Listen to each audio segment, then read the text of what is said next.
في حاجة مهمة جدا بس ساعات بننساها بتضيف لجمال وشياكة البيت، وهي ريحة البيت.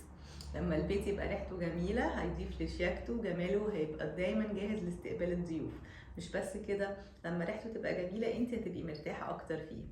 هنوريكي في الفيديو ده شوية حاجات بسيطة ممكن تقومي تنفذيها دلوقتي حالا، هتفرق جدا في ريحة البيت وهتخليه دايما جاهز لاستقبال الضيوف. تعالي نوريهم لك. السجاد بيغطي جزء كبير من أرضيات البيت، فلازم نحافظ دايما على ريحته حلوة. هنا استخدمنا البيكنج صودا أو بيكربونات الصوديوم ورشيناها وسبناها شوية تمتص. بعد كده كنسناها بالمكنسة. البيكنج صودا بتمتص الروائح الوحشة.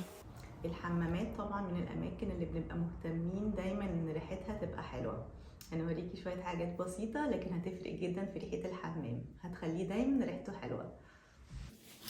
حطي 3 أو 4 نقط من زيت عطري بتحبي ريحته جوه رول مناديل الحمام، ده هيفرق جدا. وهاتي قطنة وحطي برضو 3 أو 4 نقط من زيت عطري بتحبي ريحته، وحطي القطنة دي في باسكت الحمام. وطبعا ضيفي أي معطرات تانية بتحبيها زي المعطر ده، وما تنسيش تغيري الفوط والدواسات وتغسليها. المطبخ كمان من الاماكن اللي معرضة دايما لروائح قوية، وبنبقى حريصين ان ريحته تبقى حلوة. جربي الافكار اللي هنقولها لك دي، هتفرق جدا في ريحة المطبخ. دي وصفة فعالة جدا لأماكن كتير في المطبخ. هاتي طبق صغير وحطي فيه بيكنج صودا، وبعد كده ضيفيله نقط من زيت عطري بتحبي ريحته زي زيت اللافندر ده.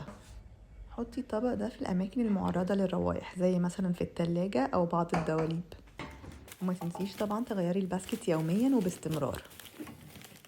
وهنا ريم بتورينا وصفة طبيعية وفعالة جدا. في حلة فيها مية مغلية على النار حطي برتقان وتفاح وقرفة وروزماري، وممكن طبعا تستبدليهم بأي روائح طبيعية انتي بتحبيها. السيمر بوت ده مش بس بيخلي المطبخ ريحته حلوة، بيخلي البيت كله ريحته جميلة. بالنسبة لمعطرات الجو والبيت عموما في اختيارات كتير، المهم تختاري حاجة انتي بتحبيها وبتريحك وتبقى فعالة. شوفي الأفكار دي، زي سارة هنا اختارت شمع عطرية، وفي بخاخات الاير فريشنر وبخور، وفي الأحجار العطرية اللي بيتحط لها زيت زي دي. ومن الحاجات المفضلة بالنسبة لنا الزيوت العطرية، استخدمناها قبل كده وده استخدام تاني ليها من خلال ديفيوزر بيخلي البيت كله ريحته حلوة. ميزتها انها طبيعية وفعالة. واساسي طبعا ما تنسيش ان انتي تفتحي الشباك وتدخلي هوا فريش وطبيعي للتهوية. ما تنسوش تشوفوا فيديوهاتنا التانية اللي بنتكلم فيها اكتر عن ازاي نخلي البيت ريحته حلوة. لو نفذتي الافكار دي او حتى جزء منها هتلاحظي فرق كبير في جمال وشياكة وراحة البيت، وهيبقى دايما جاهز لاستقبال الضيوف.